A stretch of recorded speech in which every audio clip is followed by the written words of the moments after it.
My name's Eric Fowler, the education manager here at White Labs. I'm pretty stoked to sit down with Nick, somebody I've kind of known off and on and through different circles over the last couple years. And it's been awesome to see how far you've come and really achieved your vision just year after year. There's something crazier and bigger you've been doing that leads us to this conversation today, geeking about all things hef. Nick, did you want to introduce yourself and Five Suits and a little bit of your background? Yeah, absolutely. My name's Nick Corona. I'm the owner and head brewer at Suits Brewing. My family started up the brewery June 2020, so it was right at the height of COVID. My background was in home brewing as far as brewing is concerned. I started back in 2012, just fell in love with a beer called Maharaja out of Avery, Colorado, Avery Brewing. And the next day I woke up, ordered a home brew kit, and decided that I wanted to open a brewery. Fast forward to 2020, and we were finally able to accomplish that goal. It took quite some time of identifying buildings, locations, and then we were lucky enough to find a brewery that was already here in business. We actually purchased the old Barrel Harbor Brewing that's here in Vista. So that's where we're at now. It's all family run, owned and operated. Myself, my wife Candy, who she's our jack of all trades, really. She's my assistant brewer now. She's our tasting room manager. She runs kegs, she cleans the bathroom, she does everything around here, which is the same thing for me. We all chip in. My mom and dad are also involved. Mom handles all the books, and Pops tries to do what he can to help out as well, which is awesome. But yeah, we just all kind of chip in and run a brewery here in Vista, and Five Suits is the name of the brewery. Awesome. That's located in North County, San Diego, right? Yeah, North County, San Diego. There's quite a few breweries here in Vista. So it's the city itself was actually just voted one of the best beer communities in San Diego. Just because of its welcoming nature to a lot of the local breweries and the way that they try to help them out. Yeah, and the quality of breweries up there is just phenomenal too. Like there's some of the best breweries in San Diego, but some of the best breweries in the world all within a couple miles of each other. So that's awesome. You've been able to become part of that. Yeah, it's a really special hub up here, and was instantly welcomed by a lot of the breweries up here, which is another part of why I'm here today, just trying to give back the best I can. I've gotten a lot of help from a lot of people through this whole venture. So anytime I get a chance to kind of help out and give back, I love it. Yeah. So, at what point in your, you know, development of your brewing passion did you decide that you wanted to actually start a brewery, not just brew for somebody, not just homebrew, actually take that leap and do what you're doing now, especially during a pandemic? Like that's crazy. Yeah, I mean, it's funny, but literally the next day I woke up after having probably one too many of these Maharajas, because that was the first craft beer I ever really loved, and I didn't know it was 10%. But the next day I woke up, and it was just such an experience for me that I wanted to make beer. I just thought to myself, I don't know, my brain kind of works in a funky way, in that anytime I come across something that interests me, I just take it back to I guess the base of it all, and just think, okay, well, someone made this or someone did this. I want to learn how to do that. And so I started researching, and we had been working on it for so long. I mean, we were really getting pretty serious about it for 5 to 7 years, as far as starting to look at locations, starting to look at a business plan, get everything together. So it really was already so far in motion by the time that COVID hit, that there was really not any. There was one night where I said, okay, we're about to lose a lot of money if I stop this thing. But the next morning I woke up and decided that we're just going to go all in and keep moving forward with it. But yeah, it all started with that single beer, and it was the next day. And it's been a lot of work since. And any home brewer out there that, works on their beers, works on cleaning, the time it takes to make a beer, you understand. So, yeah, it's been a fun trip so far. Awesome. And you mentioned, having a big support system, right? And trying to give back. And how much of an impact do you think, local homebrew clubs and being in San Diego in general played a role in like fostering the ability to do what you're doing? A huge impact. I mean, I can't state that enough. It was such a huge impact. Um, when you interact with people in the industry, it's unlike any other industry I've ever been a part of. And my background's in casino management. I've worked in casinos for quite some time, and anyone else outside of the company is a competitor. And so as I started moving towards learning how to brew, figuring things out, I was foolish enough to think, oh, look, I'm going to Google ruination recipe. There it is. No way. I've got the key to brewing a great beer. And it was much more than that, obviously. And when you would go and you would buy ingredients, I mean, I remember one time going to Mother Earth and I was buying ingredients, and Dan was running the cash register, the owner. And he asked me what I was brewing. I told him an IPA, and I just told him, I just can't brew a good IPA. I don't know what the problem is. I don't know if it's a recipe or what. And he just said, well, I'll give you the Buku recipe if you want it. It's no secret. And I remember being so new and being told that. Obviously, it takes a lot more than a recipe, but being told that by the owner and the openness to where it's like, really? Like there's no secrets, there's no hiding anything. That was another big part of it that really made me want to be a part of it. And you had mentioned the homebrew community.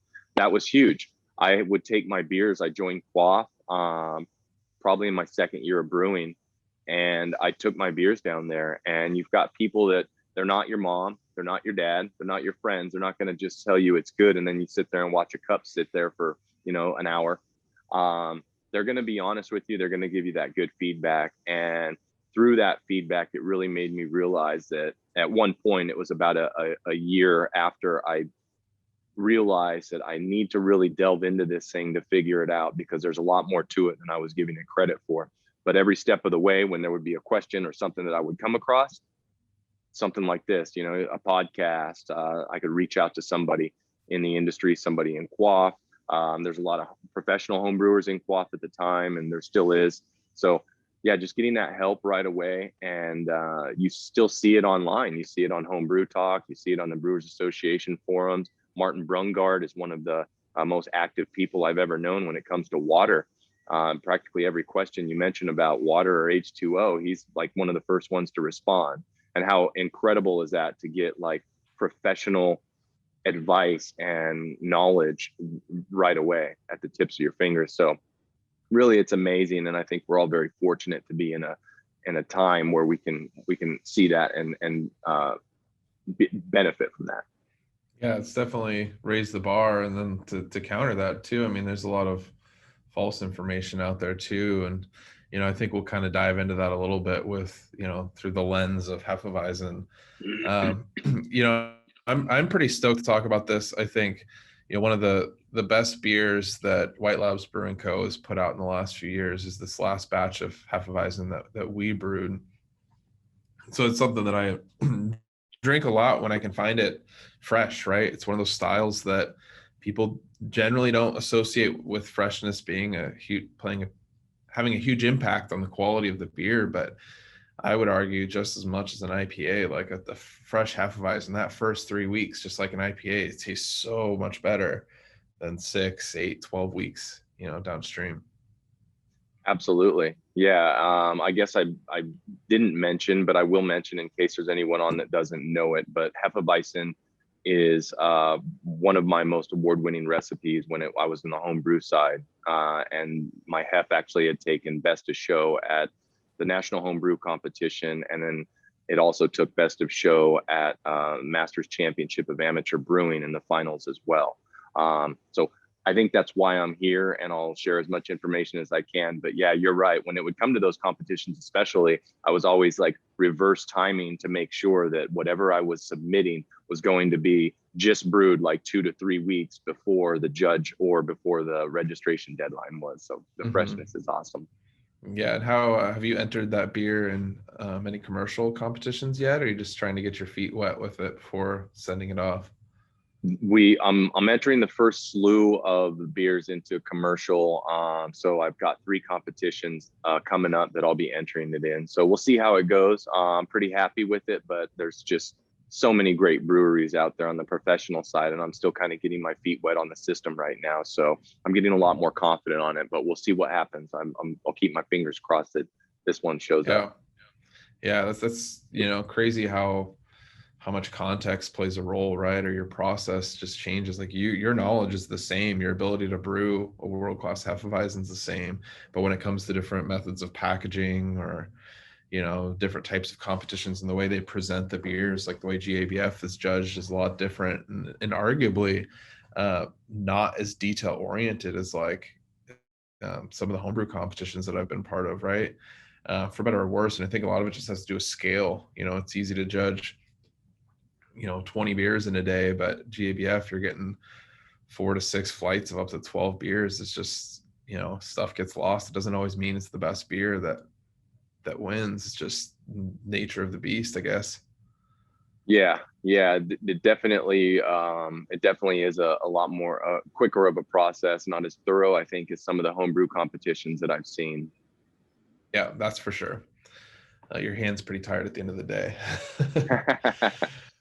So we'll kind of go through Hefeweizen. We'll define wheat beer in general, break down each of the major ingredients used in Hefs, and then look at the fermentation profile and kind of what some processes and ingredients could be utilized in terms of fermentation, which is what I think defines this style. And I saw on Facebook there was a comment that you piggybacked on where the description of this was one of the most yeast driven beer styles, and the comment was, well, what about Belgian beer styles? And it's like, well, one of the most yeast driven, but I think it really defines what Hefeweizen is. One of my favorite things is when we with our brewery here, we'll do a lot of split batch where we'll take one batch of wort, split it into 2 fermenters and inoculate with 2 different yeast strains, and that base grist can turn into so much. Like you throw a saison strain in one and a Hefeweizen strain in another, or a Kale Ale in one and Hef in the other, and they're going to be completely different beer styles. And that's not always to be said for every beer style, right? Or every wort. So I think it just goes to show that there's a very narrow window in what defines a Hefeweizen, but it's really in the sense of impact from the yeast. Yeah, absolutely. And I think as you start to kind of tour different breweries and try Hefeweizens, as rare as they are sometimes, but as you start to tour different breweries, you will see such a wide swing from the flavors that you get from a quote unquote Hefeweizen. And I don't know if that's muddled some of the water or not on the style, but I think that this is, as you had alluded to earlier, this is one of those styles where when you get one that is really hitting on all cylinders and touching all points, it's a pretty special thing. So it's very much an easy recipe when it comes to what you should use, but making sure that everything goes the right way and it ends up how it's supposed to taste is something different. Yeah, 100%. And I think, as we were kind of talking about earlier, and what one of these bullets says, like there's obviously a lot of historical context to Hefeweizens, and Reinheitsgebot, the German purity law, dictating what you can and can't use, making an exception for wheat, knowing that it was a popular beer style in Bavaria. But it's one of those styles that's bridged macro beer to craft for a lot of people, but it's not inherently a craft style, right?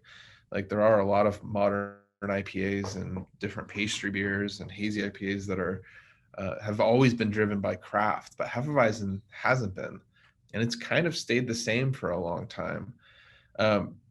What is Hefeweizen to you, if you were to define what makes up and what defines what a Hefeweizen is? Well, I think for me, what I appreciate the most out of hearing from people when they do try a Hef is I guess how they feel about it. And I think this is one of the reasons why it stayed the same for so long. But a lot of people remember where they were, or a lot of people who have been to Germany and have tried authentic Hefeweizens, they remember every nuance of that beer, everything that's basically defined in the style guidelines, how it should have that banana flavor, how it should have that clove spice. You're used to a big cloudy beer with a big head. I mean, those are kind of the types of things that are standard with this style. And I think it's really about people knowing that and expecting that. So for me, I think providing them with that experience, providing them with that remembrance, I think that's really what defines the style. And people, it's fun to see people light up when they have that, because there have been a number of different hefts out there that people have tried dry hopping their hefts with different types of hops. And I don't know, I'm sure there have been some, and I've tried it as well in the past. I'm sure there have been some that are pretty good, but it's just not what anybody expects when they're ordering a Hefeweizen. Yeah, and I think that just kind of goes to show how timeless of a style it is, right? It hasn't been something that's been bastardized through putting IPA on the label. Yeah. Talking about those beers that resonated with you, it's like those early, to me, stone beers, the late 2000s, where you started just having this hop race. Was something that really intrigued me and got me into beer, as polarizing as it was, right? It was just, like listening to punk rock at night and drinking something that's super bitter and most people hate, was kind of more about the community and lifestyle than it was the actual beverage. But what we saw from that was IPA started selling more and everything became an IPA, even to white IPAs, right? I remember trying those, and yeah, we never saw that with Hefeweizen, which is interesting. Yeah. I think it's definitely a pretty awesome thing to see a style hold on and still be relatively popular. I mean, when people, you've got some variations out there and people are going to have fruited versions of it. And the fruited versions, I think that's like as far off as I've seen anything go and still be pretty popular. You've got mango hefts out there. You've got blood orange hefts out there. That's a good point. Really, when you do taste those versions, you're still tasting, for the most part, you're still tasting the hef on the back end. So I think that's the only point that anyone's kind of really deviated on it, but it just goes so well with that beer. Yeah, and that is a good point, that you did see a lot of fruited versions as opposed to the IPA ones. I just think it was short-lived, considering it seemed pretty popular for a good couple of years. If anybody is using the Q&A box, if you don't mind typing anything into the chat box, it'll be a little bit easier for me to actually track and make sure that we're answering any questions or comments. Let's kind of break down ingredients of what makes it up. High percentage of wheat, right? Especially compared to pretty much any other beer style. Anywhere from 50-50 ratios, kind of what I've always worked on. But what has your experience been over the years, reformulating that recipe and getting it just right when it comes to the balance of barley and wheat, and what specific, using Pilsner malt, domestic two-row, what have you found to be the best, since it is a very malt driven beer? Yeah, I've really bounced around on specific brands, but as far as my ratios are concerned, it's always been 50-50. So I've always gone 50-50 wheat and Pilsner. So through the years, I've tried different types of Pilsner. So I've tried some Bohemian Pilsner, German Pilsner. I've tried even floor malted Pilsner. Weyermann puts out their floor malted Pilsner. So I've tried that. But it's, I think, almost a fool's errand, if you will, because so much, as you alluded to on the previous slide, is really dictated by fermentation. You can do a little bit to the mash in order to coax up some of the flavors that are going to come through in fermentation, and that's important. But I am more or less really focusing on creating a wort that's going to put out the flavors, the phenolics, the esters that I'm looking for in fermentation. So yeah, 50-50, use a lot of rice hulls. When I was a home brewer, I would actually double mill my wheat.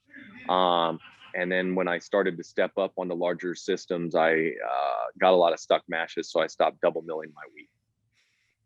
Yeah, that makes sense. And maybe we can transition. One of the questions that just came through was, do we think step mashing or decoction is important at all for it? And maybe you could touch on scale. What jumped out to me, what you just said is like, did you have to adjust gravity at all? It seems like 55-pound bags in equal proportions is the easiest way to brew that, or have you adjusted volumes to compensate for that? Are you going through half bags a lot?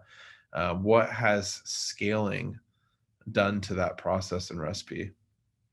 Yeah, the hardest part for scaling was to figure out, and to answer the question that was posed, absolutely. I would say that if you really want to brew a great hef, you're going to need at least a single step or a two-step, basically a two-step mash. My big draw is the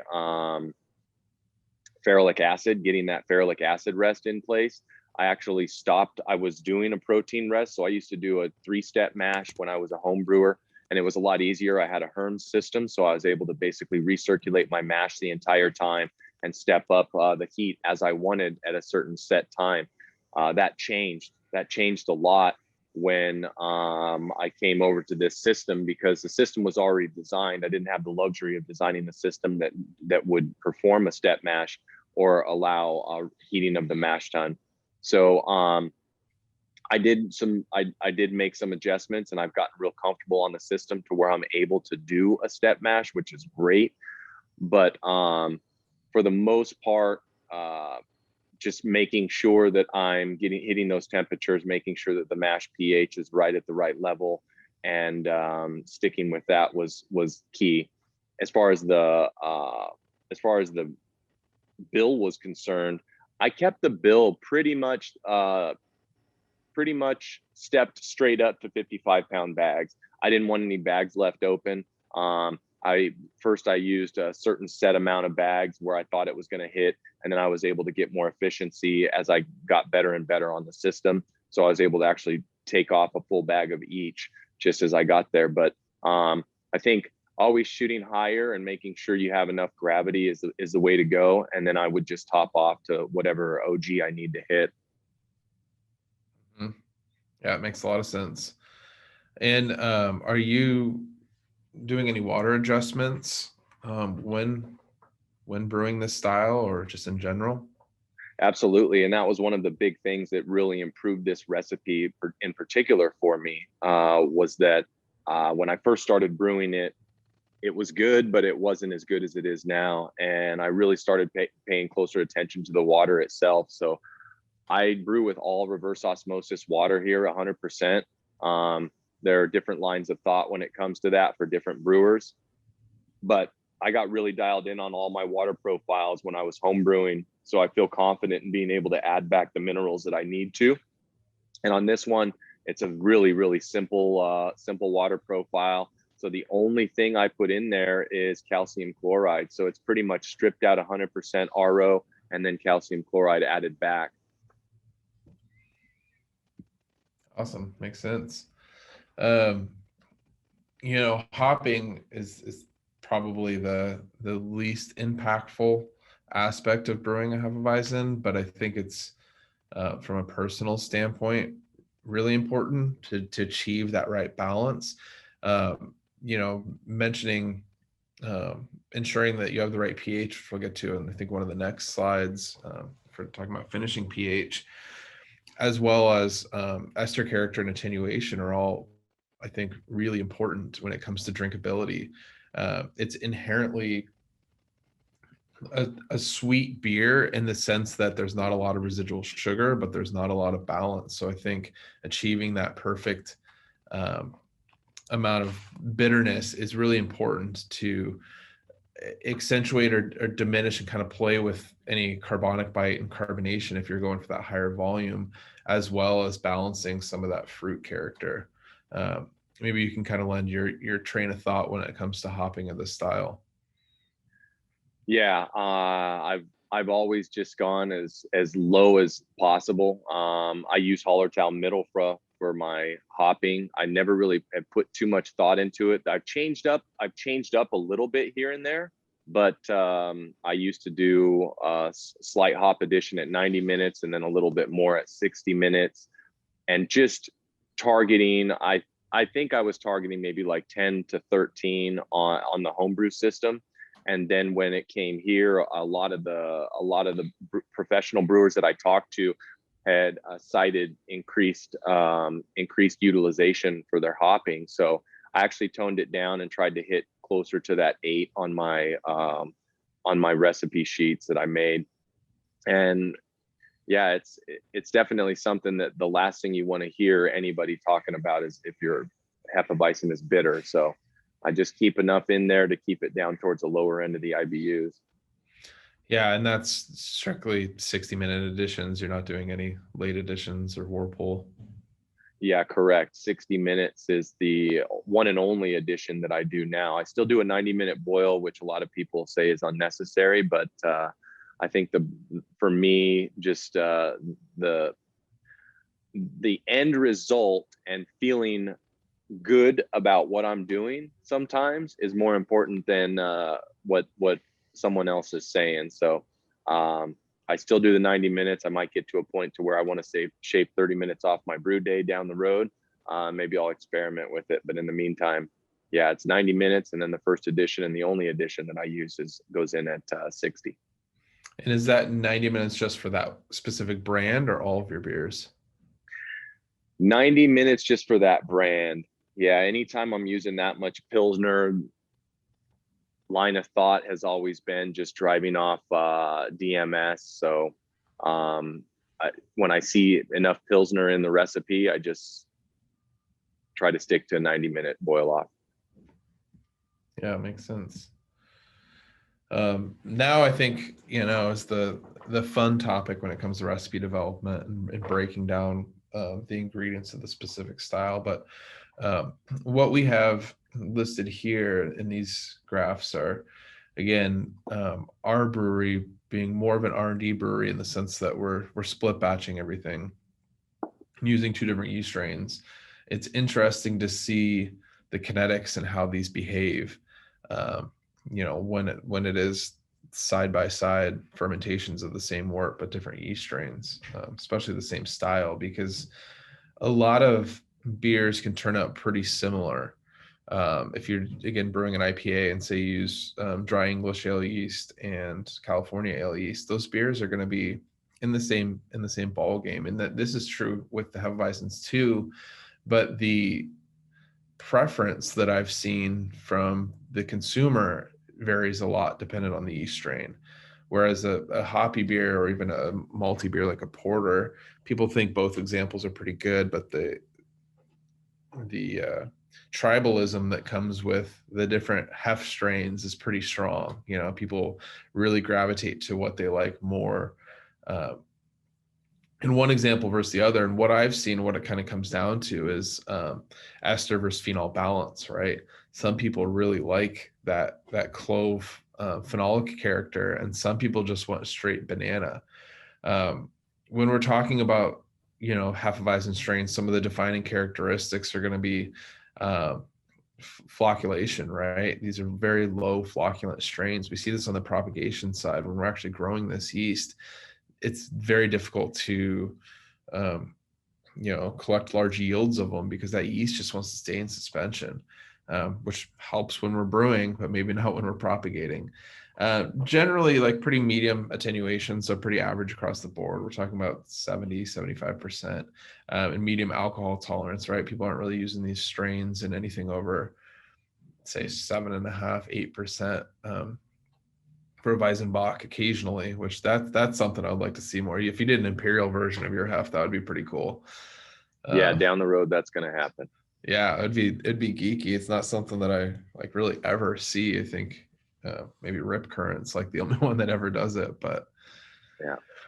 and then these strains are POF positive, so phenolic off flavor positive, meaning that they have the ability to actually produce phenols, which is not very common, right? This is a wild characteristic, and I think this is why those strains are lumped into Belgian strains so much, because Belgian strains are also wild in the sense that they can tend to be very high attenuators. They have the ability to still produce phenolic compounds, which is what we see in Hefeweizen, right? Most yeast over the last couple hundred years has been selectively domesticated to not be able to produce phenols, and B, have high flocculation, right? So it's easy to use and easy to process. Hefeweizen is kind of the opposite of that. It's going to be able to produce phenolic character, and it doesn't flocculate at all. So it tends to have some of those wild characteristics. And, I use that term very loosely. I think when a lot of people hear wild yeast or wild characteristics, they're thinking about Brettanomyces yeast, but a lot of those genetic similarities are in the same ballpark comparatively, compared to like a California yeast that's been domesticated to do exactly what we want it to do. Yeah, exactly. Yeah, I think your comparison to the Belgian yeast strains is good, and citing that, just because it is a wild yeast strain, it's not the wild that people think of. It's more or less that it's giving out those characteristics similar to Belgians that I guess were more apparent and usual and normal in nature when it came to yeast, and it hasn't been taken out over time. Yeah. Yeah, and so the two examples we have here, we've got WLP 300, our Hefeweizen ale yeast.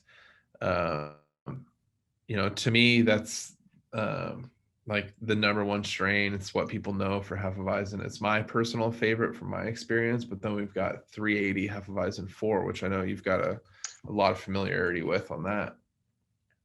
Yeah.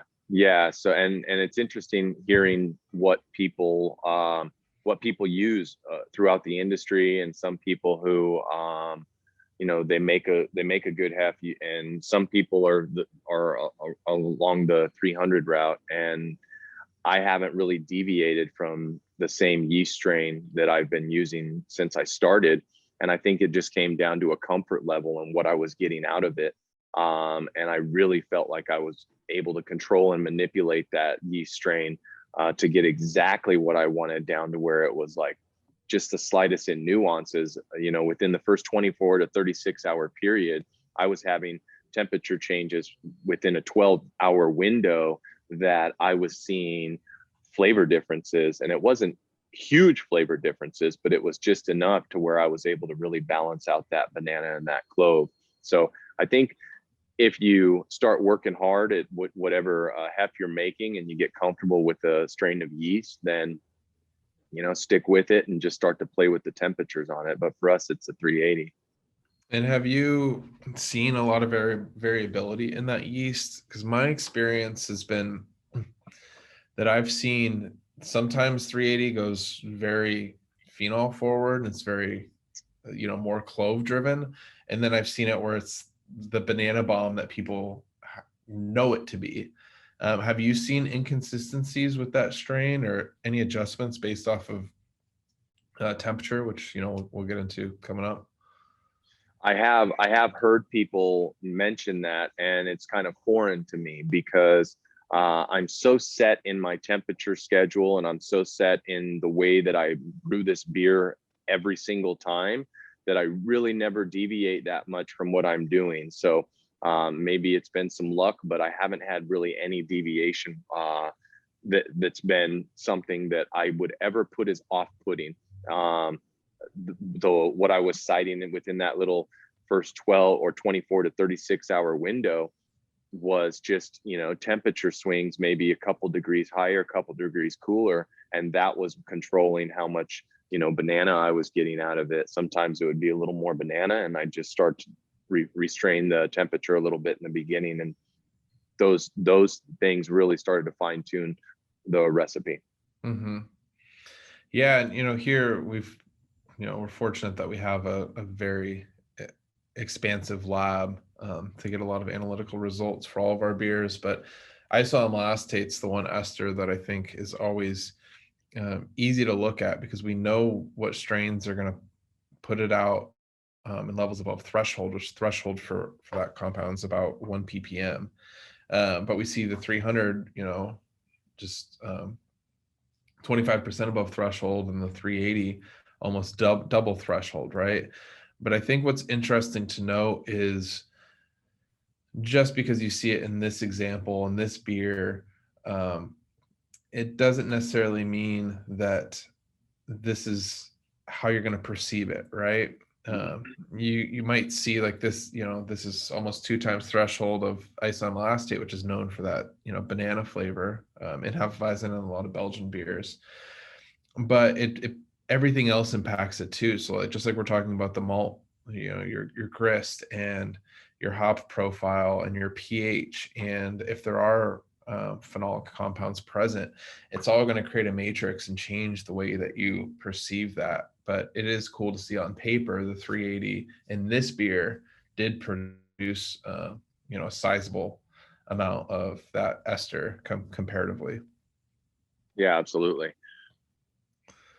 Before we get into fermentation temperature, there's a couple questions on mash temperature.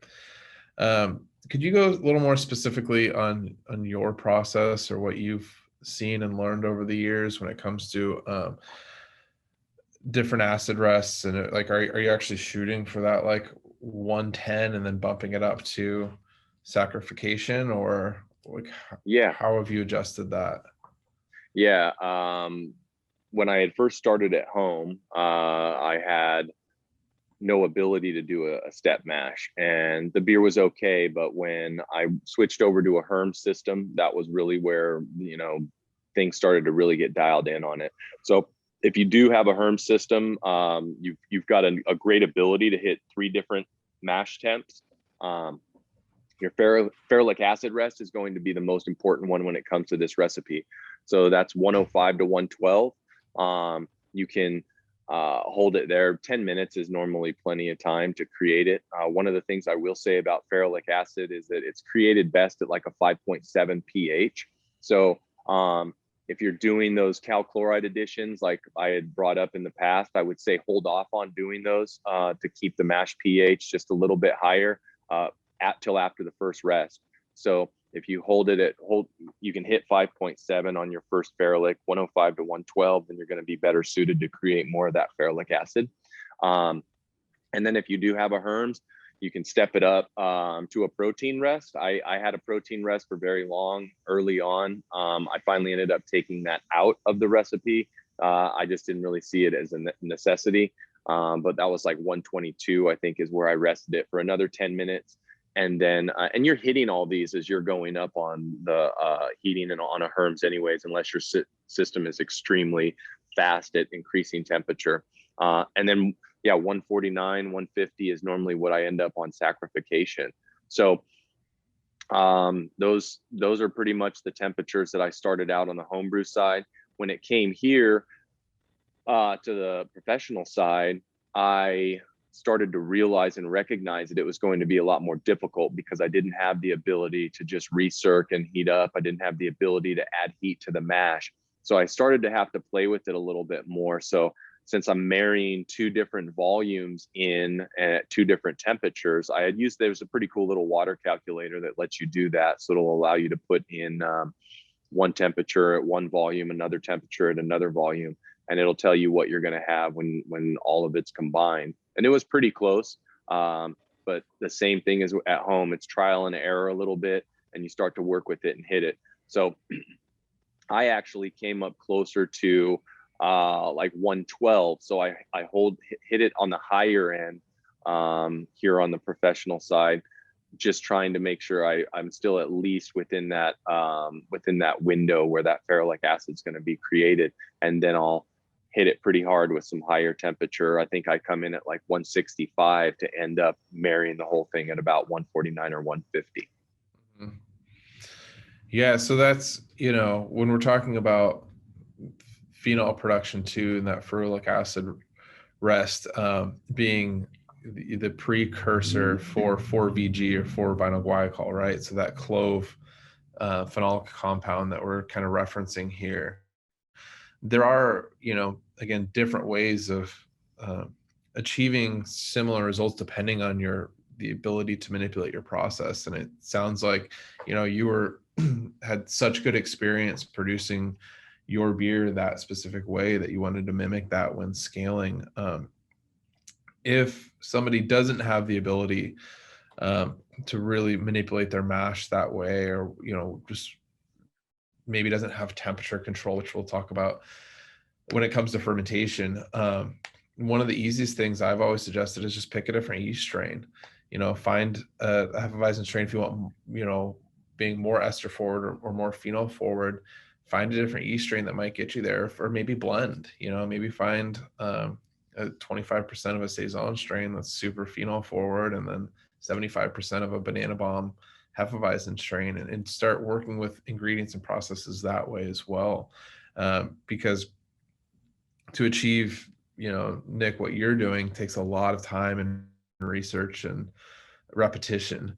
But if somebody's casually brewing and wants to achieve the ballpark of something similar, I would look at ingredients as in addition to process, but just, instead of maybe not manipulating all the specifics of your process, just find a yeast strain that might get you a little bit closer to where you're going to go. But I think, that differentiates a world-class beer to a mediocre beer. I think it's pretty easy to make a 30-point beer, but it's really hard to make a 40+ point beer. And that amount of detail, I think, is what shows that, right? Yeah, that's I think that's a really great point. And the homebrewers out there right now, I think playing around with that at the homebrew level is a great way to start. I remember I had reached out to you when I was brewing a beer de garde about a triple yeast blend that I had done on that beer. But yeah, it's something that I don't think about much here anymore, but it is fun to do that, and it is fun to see what happens and what comes out of it. Yeah, I vaguely remember that, but did I probably tell you to be cautious in blending if you're going to scale it? Yes, you did. I think we ended up just saying we're just going to stick with one when we went up to it was at Ladyface. We had rebrewed it, and I think we went with a DuPont yeast strain. So. Mm-hmm. Yeah, so some other ways you can manipulate cold side though, which I think are very impactful. And as I mentioned, strain selection, just starting with the right ingredients, and then manipulating it from there, because that's going to get you 75% of the way there, working with the right yeast strain to start. But looking at fermentation temperature, right? This is going to not these rules of thumb don't only just apply to Hefeweizen, but all beer styles. But a rule of thumb is going to be a lower fermentation temperature, and we're talking about the lower end of the suggested range, right? You can deviate from that, but it's not always recommended. You're going to have fewer metabolites, so less flavor, right? There's a reason that lagers are so clean. Half of it's the yeast strain, but half of it's the temperature in which they're fermented in. And low and slow is going to produce really clean flavors, and same can be true for Hefeweizens. I've seen beers fermented at 64, 65 using a hef strain that is remarkably fairly clean. But they tend to be a little bit more phenol forward. And I think that's partially due to the metabolism and production of phenolic compounds at those temperatures. But I also think it goes back to that matrix effect, where if you don't have a lot of esters being prominent, and your phenol levels here and your esters are kind of diminished because of the temperature, you're going to taste it a little bit more. It's going to be showcased. But higher temperature, increased metabolites having, more flavor. So you want more banana, raise the temperature a degree or two and see if that has an impact. Has that ranged true with your experience working with this beer style? 100%. 100%. Yeah, everything you said was spot on. A lot of the line of thought, and I don't want to get ahead of us, but it ties into it with my experience, was I actually used a higher pitch rate on my yeast every time. I would step up my yeast on starters a couple days in advance, do a 2-step starter sometimes just to get a really high cell count. And then I would really restrain the temperature on the yeast just to try and control things and keep it going over a little bit longer period of time. And then after the fact, after I started to develop a pretty good recipe and it was doing well, is when I started reading some of the, I guess, more classic, I think it's even in classic styles in the book, that cites using a lower pitch rate and basically stressing the yeast is, I think, what the thought process is. So again, I think it goes back to what I was saying. Like, it's probably best that you don't, if you're looking to make a great hef, it's probably best that you don't jump around too much too quickly.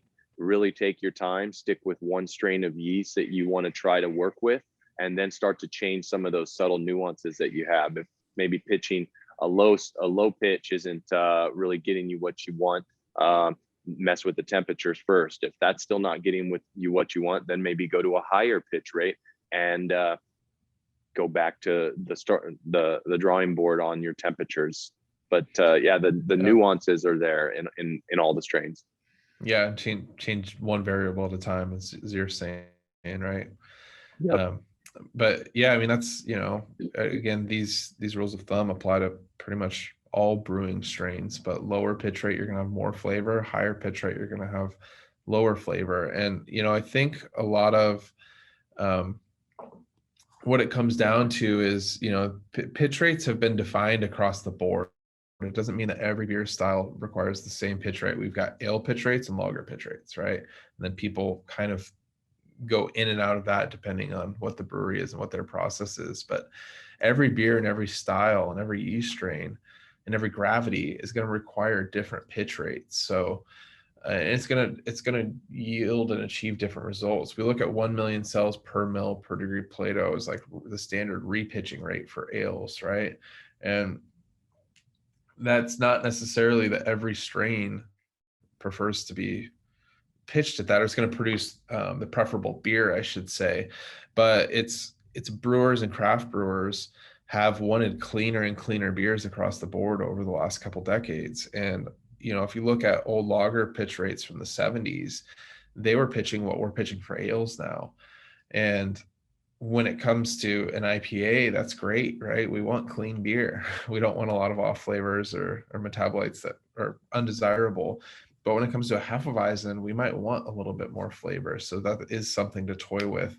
I stress a little bit of caution, especially on the homebrew scale, manipulating pitch rates too much, unless you're working with overall volumes. Like you're talking about doing multiple steps of starters, I think is a good way of kind of tailoring that without being able to perform a cell count and work with a larger slurry, so your margin of error is a little bit lower.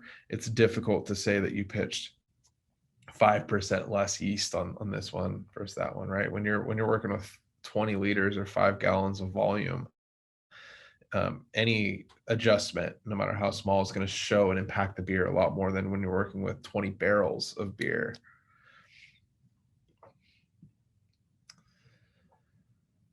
We got another water question. So with only calcium chloride, what sulfate chloride balance do you shoot for in your water profile?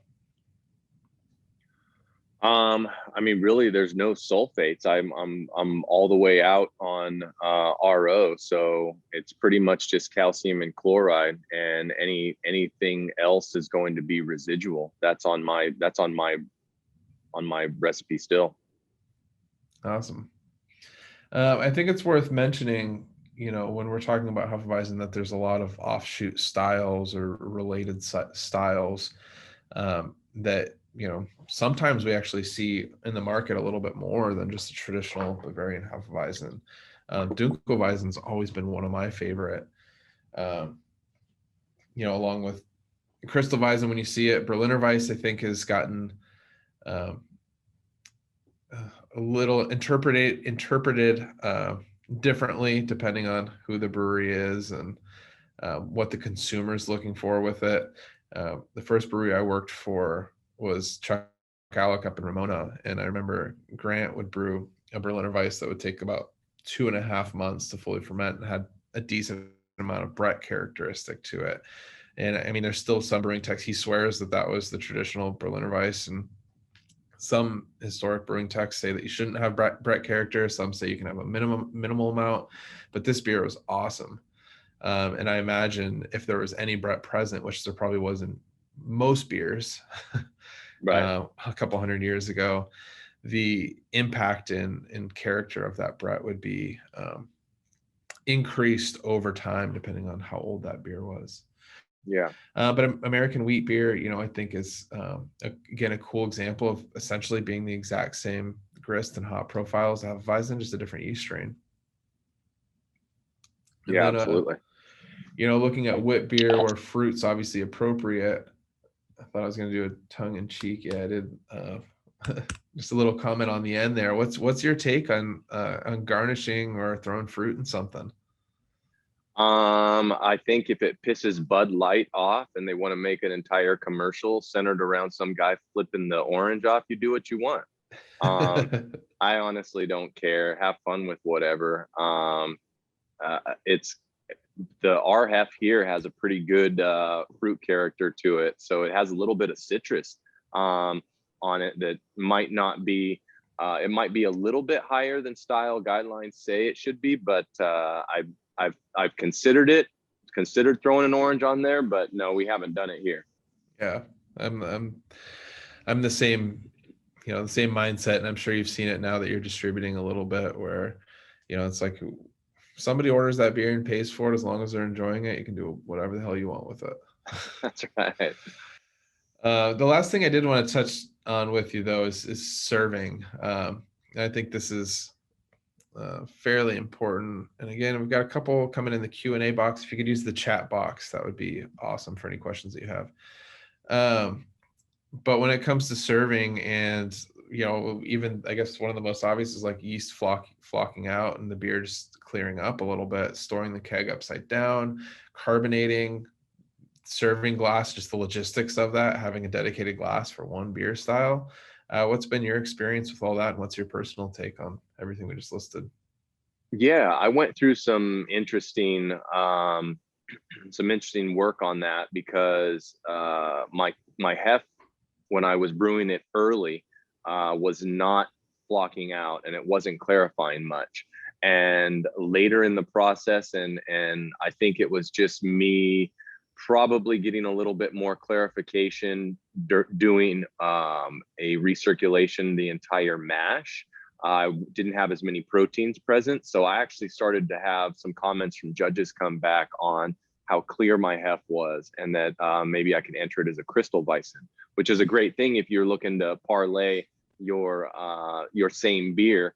But I started to use Tannel A in the fermenter right as I was transferring, to kind of free up some of those proteins and that stuff. If you can get your hands on it, it works great. It really does kind of break up the proteins, and it clouds up a beer instantly, which is maybe cheating a little bit. But as far as competitions were concerned, I just wanted to make sure I presented that judge with something that they were expecting. And I think that somewhat goes the same as when you're pouring a beer and you want it to be served to someone and give them what they're expecting as well.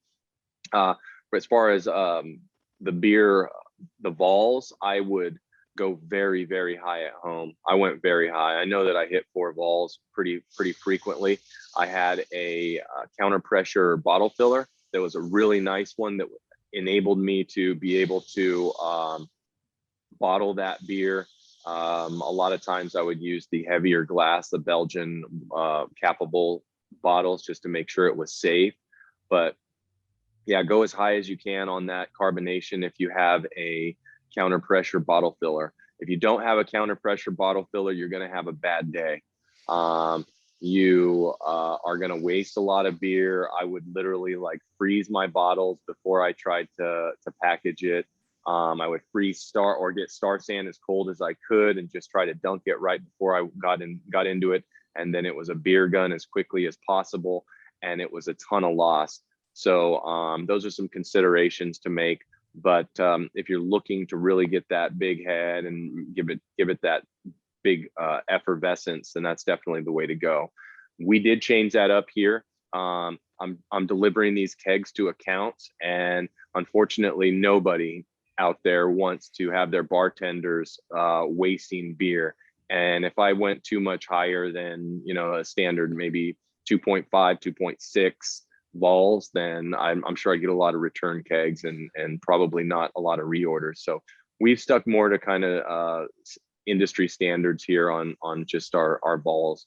As far as the glass is concerned, this is something I need to address. If I'm going to have a Hefeweizen here that people come here for, they've heard about, they ask about, I'm thinking about ordering some custom glasses, some custom Weiss beer glasses, because they are beautiful and the beer looks gorgeous in them. In the meantime, we're still serving them here in the regular old 5 Suits beer glasses. So Yeah. I love the tradition, and those beer glasses look a lot better in Instagram shots.